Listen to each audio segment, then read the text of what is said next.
Hello, good morning to all dear students. तो आज की क्लास स्टार्ट करते हैं।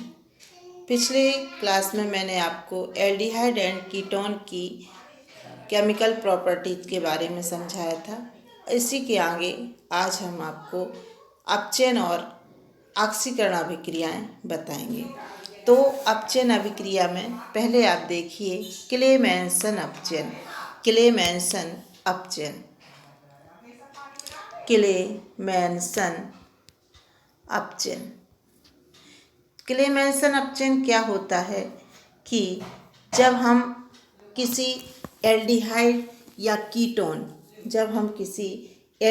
या कीटोन जैसे CH3CH डबल बॉन्ड O है ना, इसका हम जिंक अमलगम और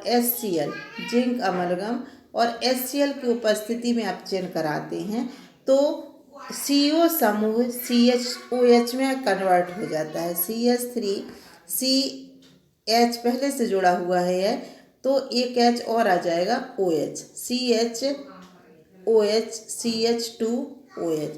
इस तरीके से एथेनॉल बन जाता है। जब यही क्रिया कीटोन में कराई जाती है तो सेकेंडरी अल्कोहल बन जाता है। मतलब क्लेमेंसन अपचयन द्वारा प्राइमरी एल्डिहाइड के अपचयन से प्राइमरी अल्कोहल और कीटोन के अपचयन से सेकेंडरी अल्कोहल बनता है। तो यह है क्लेमेंसन अपचयन। इसके पश्चात अब हम देखेंगे ऑक्सीकरण अभिक्रियाएं। तो ऑक्सीकरण अभिक्रियाएं कैसे होंगी?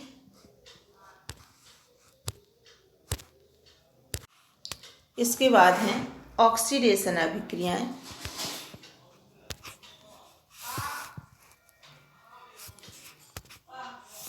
Oxidation reaction. तो ऑक्सीडेशन हम दो प्रकार से कर सकते हैं, टॉलन रिएजेंट द्वारा और फेहलिंग रिएजेंट द्वारा। तो टॉलन रिएजेंट द्वारा करेंगे। टॉलन रिएजेंट क्या है? सिल्वर नाइट्रेट का अमोनिया युक्त विलयन, मतलब उसका सिल्वर नाइट्रेट और अमोनियम हाइड्रॉक्साइड का विलयन क्या कहलाता है? आपका अमोनियम हाइड्रॉक्साइड का विलयन टॉलन रिएजेंट कहलाता है।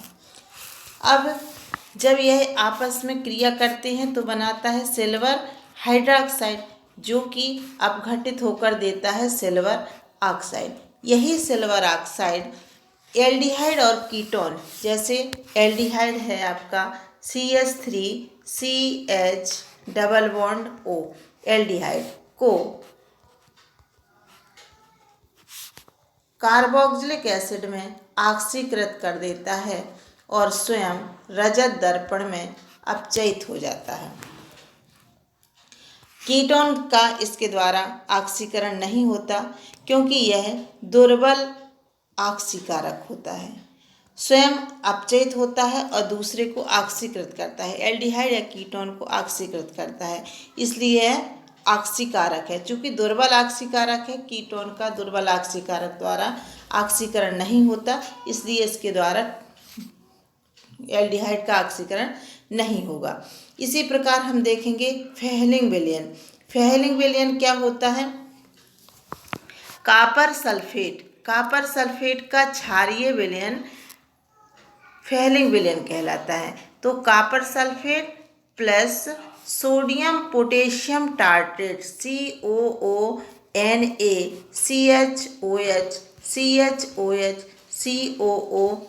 यह है रॉसेल लवण भी इसको बोलते हैं, का जलीय विलयन क्या कहलाता है? फेहलिंग विलयन।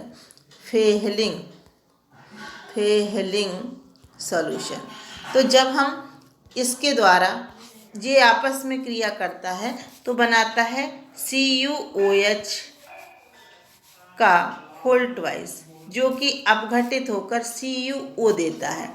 तो हम फेहलिंग विलयन को कैसे डिनोट करेंगे? CuO के द्वारा।